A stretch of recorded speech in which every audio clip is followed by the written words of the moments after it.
আমি সম্প্রতি গিয়েছিলাম আমেরিকা সফরে। সেখানে নিউ ইয়র্কে একটা বক্তব্য রাখতে গিয়ে আমি বলেছিলাম, জামাতে ইসলামী যদি দেশ পরিচালনার সুযোগ পায়, কর্মজীবী মহিলাদের কর্মঘণ্টা 3 ঘন্টা কমিয়ে 5 ঘন্টা করা হবে। আরে যাই বলছি, বাংলাদেশের বঙ্গোপসাগরে জোয়ার শুরু হয়ে গেছে, চতুর্দিকে সমালোচনার ঝড়। হায় হায়, কি বলল জামাতের আমির সাহেব, এখন তো আর মহিলারা কোনো কাজই পাবে না। যারা বিভিন্ন কাজে নিয়োগ করবে তারা বলবে, বাবা আমার এই 5 ঘন্টা দিয়ে 8 ঘন্টার বেতন দিয়ে আমার তো পোষাবে না, আমার দরকার নাই মহিলা কর্মজীবী, মহিলা কর্মকর্তা আমার প্রয়োজন নেই। কারণ মালিক টাকা খাবে কেন? আরেক দল বলতেছে, যাও মহিলারা একটু রুজি রোজগার করতো, রাস্তাটা দিলেন আপনি বন্ধ করে। ভাই, একদিনে সব কথা বলা যায় না। বিবেচনা না করে, চিন্তা না করে এই কথা বলি নাই।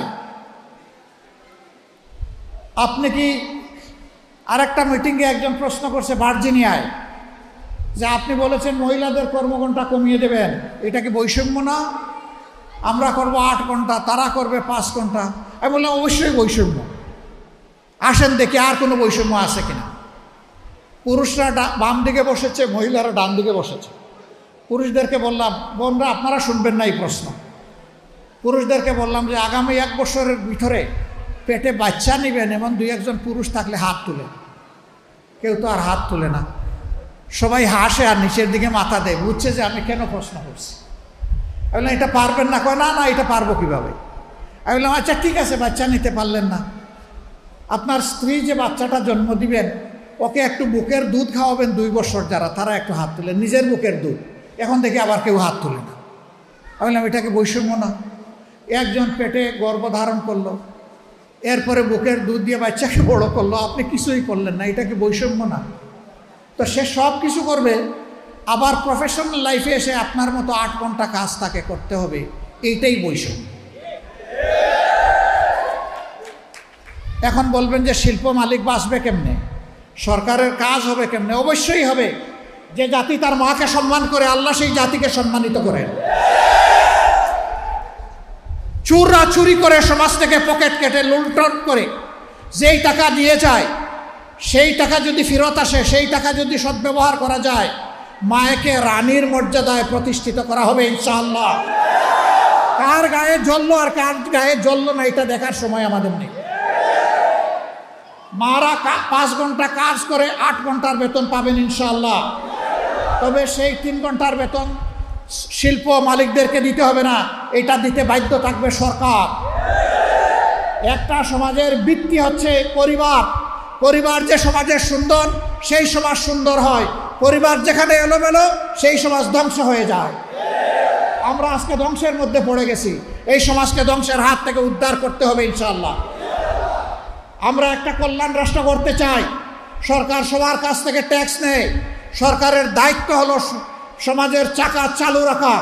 সরকারের দায়িত্ব হচ্ছে ওই সমস্ত মাদের বাকি 3 ঘন্টার বেতন পরিশোধ করা। কল্যাণ রাষ্ট্র যেদিন কায়েম হবে ইনশাআল্লাহ পর্যায়ক্রমে এই দেশ সেই জায়গায় গিয়ে উপনীত হবে। প্রথম দিনই হবে না, নিশ্চয়ই একথা জনগণ বুঝে। জনগণের ধৈর্য এবং সহযোগিতা আমাদের লাগবে। জনগণের যদি আন্তরিক সহযোগিতা এবং ধৈর্য পায় ইনশাআল্লাহ তা হবে। বলবেন ঠিক আছে, বেতন না হয়ে দিলেন, 3 ঘন্টা যে খালি হয়ে গেল, সেই কাজের গ্যাপ কিভাবে পূরণ হবে?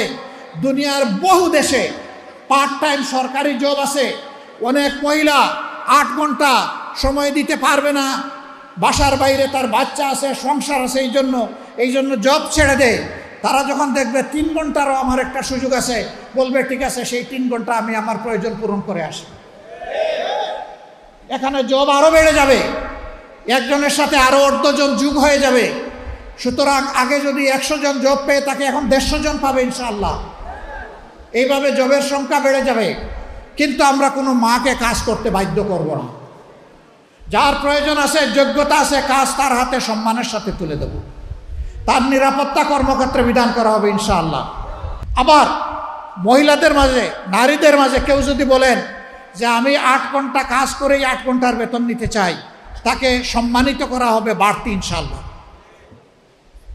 তিনি যে সম্মানটা দেখালেন রাষ্ট্রকে, এই জন্য তাকে সম্মানিত করা হবে। সম্মানিত করার বহু রাস্তা খোলা আছে। কাউকে বাধ্য করা হবে না, কাজ করতেও কাউকে বাধ্য করা হবে না, কাজ থেকে বিরত থাকতেও বাধ্য করা হবে না। এটা থাকবে অপশনাল চয়েস, অল্টারনেট চয়েস। এমন হলে কার অসুবিধা? গরম ভাতে বিলাই বেজা, কারণ ওই ভাতে মুখ দিলে বিড়ালের মুখ পুড়বে। আমরা ঘুণে ধরা সমাজের আমূল পরিবর্তন চাই। একটা ঝাঁকুনি দিয়ে সমস্ত ময়লা আমরা ঝরাই দিতে চাই ইনশাআল্লাহ, বিইজনিল্লাহ। আমরা পারবো না, আল্লাহ যদি আমাদেরকে তৌফিক দেন ইনশাআল্লাহ আপনাদেরকে সাথে নিয়ে আমরা পারবো। আজকে মায়েদের ব্যাপারে এই কথা বলার আমার উদ্দেশ্য ছিল। আপনারা কি খুব কষ্ট পেয়েছেন? এখন বলবেন আমাদের থাকলোটাকে গেল তো, সব গেল, সব তো ওনাদেরকে দিয়ে দিলেন। যেই স্বামী তার স্ত্রীকে রানীর আসনে প্রতিষ্ঠিত করে সেই স্বামী রাজা হয়, আর যেই স্বামী তার স্ত্রীকে অপমান করে সেই স্বামী কামলা হয়। আপনারা রাজা হতে চান না কামলা হতে চান? 2 নম্বর, ওই স্ত্রী যিনি মর্যাদা পাবেন, সম্মানিত হবেন, তিনি চিন্তা করবেন আমার যে স্বামী আমাকে এতটা সম্মান দিয়েছে, আমারও দায়িত্ব আছে তাকে সম্মান দেওয়া। সুতরাং এই সংসার শুধু ভালোবাসার হবে না, এই সংসার সম্মানে সম্মানে ভরে যাবে ইনশাআল্লাহ। আমরা সেই পরিবার, সেই সম্মান গঠন করতে চাই। আজকে কি হয়েছে? ওই সম্মান, ওই মর্যাদা, ওই ভালোবাসা না থাকার কারণে সন্তানরা বিপদগামী হয়। পুলিশ অফিসারের মেয়ের হাতে অফিসার নিজে এবং তার স্ত্রী টুকরা টুকরা হয়। যেই পুলিশ অফিসার সমাজের নিরাপত্তা বিধান করবেন, দুঃখজনকভাবে তাকে সেই পরিণতি বহন করতে হয়। এটা কি জন্যে? ওই মেয়ের শিক্ষার অভাব ছিল না, ওই মেয়ের সুশিক্ষার অভাব ছিল। আমরা মায়েদের এই মর্যাদা প্রতিষ্ঠিত করব, সমাজের প্রত্যেকটি শিশুকে সুশিক্ষিত করে ইনশাআল্লাহ। এখন আবার কেউ যদি বলে যে জামাতে ইসলামী সব ঘর খালি করে, এখন তো মেয়েদেরকে দেখি বের করে দিবে, যেভাবে লোক দেখাচ্ছে। আগেই বলেছি, যার প্রয়োজন আছে এবং যার যোগ্যতা আছে সে আসবে। যিনি তার কর্মক্ষেত্র হিসাবে বাসাকেই, পরিবারকেই বাছাই করে নেবেন, তাকেও ভিন্নভাবে সম্মানিত করা হবে ইনশাআল্লাহ। তিনি রত্নগর্ভা মা হিসাবে মেডেল পাবেন, সম্মান পাবেন, রাষ্ট্রের পক্ষ থেকে আরো বহু ইজ্জত তিনিও ভোগ করবেন ইনশাআল্লাহ। এ রাষ্ট্রে কেউ বঞ্চিত হবে না, সবাই এই রাষ্ট্রের নাগরিক হিসাবে পরিচয় দিয়ে সম্মানিত বোধ করবে, আনন্দিত হবে ইনশাআল্লাহ, গর্বিত হবে ইনশাআল্লাহ। মাথা ছুত হবে না, ঠোঁট শুকায় যাবে না, দুনিয়ার কারো সামনে মাথা নত হবে না। সেই জাতিটা আমরা বিল্ড আপ করতে চাই। যুবকরা যারা বিয়ে করেন নাই একটু হাত তোলেন তো দেখি। যাদের বিয়ে বাকি হাত তুলেন। আর এইটা লজ্জার ব্যাপার নাকি? তুলেন, হাত তুলেন, দায়িত্ব আছে না আমাদের? গোটাগালি করা লাগবে না, হাত তুলেন। আলহামদুলিল্লাহ, বিপুল হাত উঠেছে চতুর্দিকে। এখন থেকে নিয়ত করো, ঘরে রানী তুলে আনবা, কামলা তুলে আনবা না। যাকে আনবা তাকে রানীর মর্যাদা দিবা, তাকে গোলাপের মর্যাদা দিবা। মার হক নষ্ট হবে না, স্ত্রীর হক নষ্ট হবে না, সকল হক ইনশাআল্লাহ তোমার পুরুষ উচিত ভূমিকার কারণে প্রতিষ্ঠিত হবে এই পরিবারে ইনশাআল্লাহ। যুবক বন্ধুগণ, শুধু পরিবার দেখলে হবে না, তোমাদেরকে দেশও দেখতে হবে। কারণ যত দুনিয়ার যত দেশ বদলেছে যুবকদের কারণে বদলেছে। এই দেশও গত বছর পরিবর্তন পেয়েছে যুবকদের হাতে। অভিনন্দন, তোমাদেরকে অভিনন্দন। কাজ শেষ হয়নি রে, তোমাদের কাজ শেষ হয়নি, কাজ বাকি রয়ে গেছে। সমাজের আবর্জনা এখনো আছে, সেই আবর্জনা পরিষ্কার করার বিরুদ্ধে আমাদের যুদ্ধ। এই যুদ্ধ করতে যুবকরা রাজি ইনশাআল্লাহ। যে যুবকরা হাত তুললো, মুরব্বীরা দায়িত্ব পালন করবেন, তাদেরকে উপযুক্ত পাত্রে তাদের হাতে তুলে দেওয়ার ব্যবস্থা করবেন ইনশাআল্লাহ। আমাদের যুবকরা চরিত্রবান হয়ে গড়ে উঠুক, আমরা এটা চাই। ডান বাম না চাক, দৌড়াদৌড়ি না করুক, সিরাতুল মুস্তাকিমে চলুক। আর জাতিকে সামনে নিয়ে বাঘের মতো ঝাঁপাইয়া পড়ুক, পিছনে তাকাবে না, পিছন নিয়ে কামড়াকামড়ি করবে না, অতীতের কেসাল পাকাবে না। যুবকরা সামনে দেখবে, আমরা তাদের সাথে আছি ইনশাআল্লাহ। আমরা যুবকদের বাংলাদেশ গড়তে চাই। এখানে আসার পথে অনেকগুলা কিশোর, ছোট ছোট 5 থেকে 10 বছরের ভিতরে তারা এসেছে, তারা হাত মিলায়, এরাই আমাদের বাংলাদেশ, এদের জন্য বাংলাদেশ, এদেরকে নিয়ে বাংলাদেশ ইনশাআল্লাহ। এখানে শিশুদের মাঝে কোনো ভেদাভেদ হবে না। কোন শিশু সম্পদশালী পরিবারে জন্ম নিল আর কোন শিশু দুঃখী পরিবারে জন্ম নিল, একটা কল্যাণ রাষ্ট্র, ইনসাফের পর প্রতিষ্ঠিত একটা রাষ্ট্র এটা দেখবে না। এটা দেখবে সকল শিশুর মানসিক বিকাশ, এই বিকাশের পথে তাকে পর্যাপ্ত শিক্ষা দেওয়ার দায়িত্ব রাষ্ট্রের। এই শিক্ষা ইনশাআল্লাহ সকল শিশুর জন্য নিশ্চিত করা হবে। তাহলে আজকে অনাদরে, অবহেলায়, অযত্নে যেই মেধাগুলা ঝরে পড়ে, স্কুলে যেতে পারে না, গেলেও তার মা বাবা বেতন দিয়ে তার শিক্ষা চালাইতে পারে না, সেখান থেকে সমাজের মণিমুক্তা বের হয়ে আসবে ইনশাআল্লাহ। সেই সব মণিমুক্তা দিয়ে আমরা মালা সাজাবো। আমরা সেই সোনালী সমাজ গড়ার স্বপ্ন দেখি। এই সোনালী সমাজ গড়ার স্বপ্নে সারথি আপনারাও হবেন, এটি আপনাদের প্রতি আমাদের আহ্বান। আমাদের কথা যদি খারাপ লাগে আমাদেরকে বলবেন, যদি ভালো লাগে বিশ্বাস করবেন, তাহলে এটা জনগণকে বলবেন, জনগণের কাছে ইনশাআল্লাহ পৌঁছে দিবেন।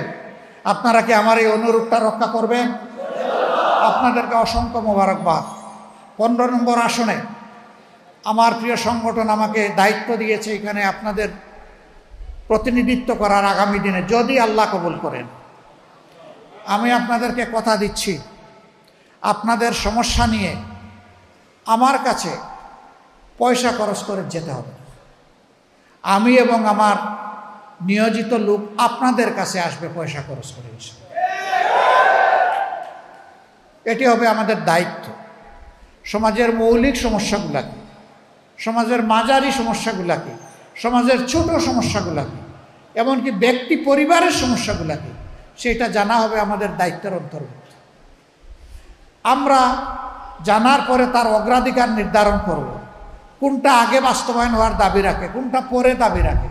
অগ্রাধিকার সাজিয়ে আপনি যে আমাকে দায়িত্ব সমঝিয়ে দিলেন, আপনাকে নির্ধারিত সময়ের ভিতরে জানিয়ে দেওয়া হবে এই কাজটি আপনার ন্যায্য পাওনা ছিল, এটা হয়েছে। এইটা আপনার ন্যায্য নয়, এটা হবে না, এটা অন্যজনের ন্যায্য, তার পাওনা তাকে সমঝিয়ে দেওয়া হয়েছে। এই কাজটা আপনার ন্যায্য, কিন্তু এটা এখন আমরা করতে পারি নাই, এটা আন্ডার প্রসেস। আপনি আশা করি এতদিনের মধ্যে আপনার এই কাজের রেজাল্ট আপনি পাবেন। তাহলে একটা মানুষ অনিশ্চয়তায়, হতাশায় ভুগবে না, তার একটা আস্থা থাকবে যে আমার ওই সময় ফলটা পেকে আমার হাতে আসবে, আমি আমার ফলটা পাবো ইনশাআল্লাহ। আমরা সেইভাবেই আমাদের সমাজকে শুধু 15 নম্বর আসন না ভাই, 56,000 বাংলাদেশ মাইলের বাংলাদেশকেই আমরা করতে চাই। একা একটা আসন কি আলাদা হয়ে যাবে? সারা বাংলাদেশ যেমন হবে 15 নম্বর তেমন হবে। অসংখ্য সমস্যা এখানে আছে, আমি ঘুরে ঘুরে বোঝার চেষ্টা করছি, আপনাদের থেকে শোনার চেষ্টা করছি। মিটিংগুলার মাঝখানে যাদের সাথে বসার সুযোগ পাই তাদেরকে জিজ্ঞেস করি কি কি বিষয় বলেন, শুনি, এরপরে নিজের চোখ দিয়ে ওগুলো দেখার চেষ্টা করি, নিজের বিবেকের সাথে মিলানোর চেষ্টা করি।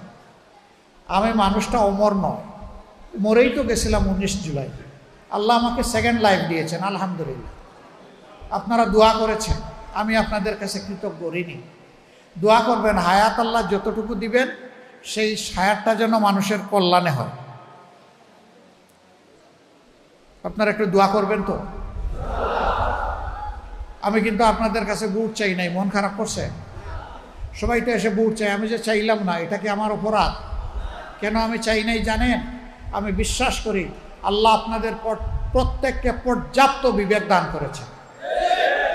কোনটা ভালো, কোনটা মন্দ, কোনটা ন্যায়, কোনটা অন্যায়, আগামীর জন্য কোনটা কল্যাণকর হবে এবং কোনটা কল্যাণকর হবে না তা বোঝার জন্য আমি বিশ্বাস করি আপনারা সকলে যথেষ্ট।